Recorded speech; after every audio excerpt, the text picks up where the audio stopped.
السلام علیکم عزیز طلباء، فاطمہ اردو اکیڈمی کے ساتھ میں ہوں وقار احمد، اور آج کا ہمارا عنوان ہے ناول کیا ہے؟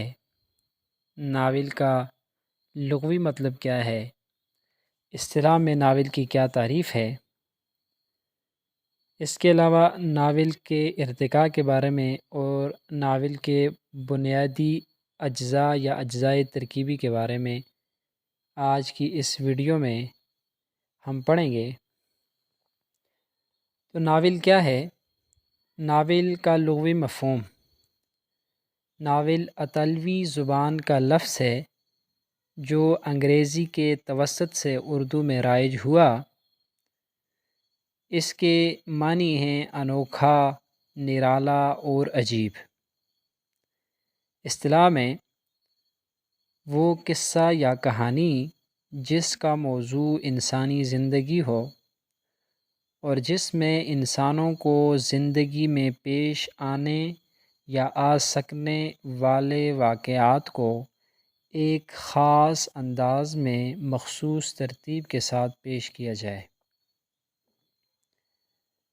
وضاحت: حقیقت اور واقعیت ناول کی بنیادی خصوصیت اور ضرورت قرار پاتی ہے، اور فرضی اور تصوراتی مافوق الفطرت واقعات، کردار یا باتوں کی ناول میں قطعاً کوئی گنجائش نہیں رہتی۔ یوں بھی کہہ سکتے ہیں کہ ناول تصوراتی دنیا کی بجائے حقیقت کی ترجمانی کرتا ہے۔ دراصل ناول داستان کی ارتقائی شکل ہے۔ اب ناول کے ارتقاء کی طرف بڑھتے ہیں۔ 1869 میں ڈپٹی نذیر احمد نے میرۃ العروس لکھ کر ناول کی بنیاد ڈالی۔ اس کے بعد جو ناول لکھے گئے ان میں پنڈت رتن ناتھ سرشار کا فسانہ آزاد،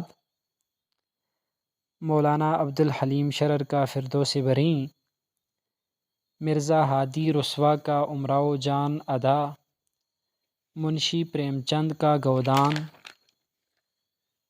قرۃ العین حیدر کا آگ کا دریا، خدیجہ مستور کا آنگن، عبداللہ حسین کا اداس نسلیں، عصمت چوتائی کا ٹیڑھی لکیر، قاضی عبدالستار کا شب گزیدہ، ممتاز مفتی کا علی پور کیلی اور بانو قدسیہ کا راجہ گدھ شامل ہیں۔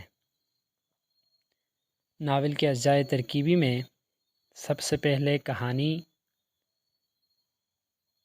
اس کے ساتھ پلاٹ، کردار، مکالمہ، منظر کشی، بنیادی مقصد اور ربط و تسلسل شامل ہیں۔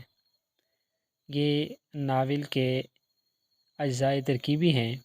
تو عزیز طلباء، آج ہم نے اس ویڈیو میں ناول کے بارے میں پڑھا، ناول کی تعریف کی، ناول کے ارتقاء کے بارے میں پڑھا، اردو کے مشہور ناولوں کو دیکھا ہم نے۔